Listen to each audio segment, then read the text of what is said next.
সোমবার তনুশ্রী ইনস্টাগ্রামে যে ছবিটি শেয়ার করেন সেখানে তিনজনের দেখা মেলে।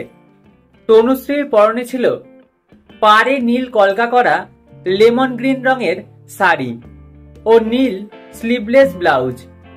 অন্যদিকে নীলের উপর সেলফ রঙের ববি প্রিন্ট শাড়ি ও নীল স্লিভলেস ব্লাউজে সেজে উঠেছিলেন মানসী।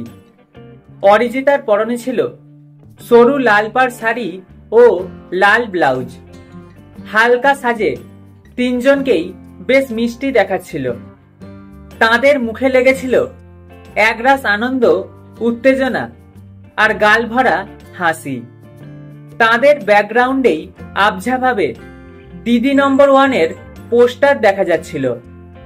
সেখান থেকে অনুমান করা যায় যে তাদের একসঙ্গে খুব তাড়াতাড়ি জি বাংলার জনপ্রিয় গেম শো দিদি নম্বর 1 এর মঞ্চে সম্ভবত দেখা যেতে পারে।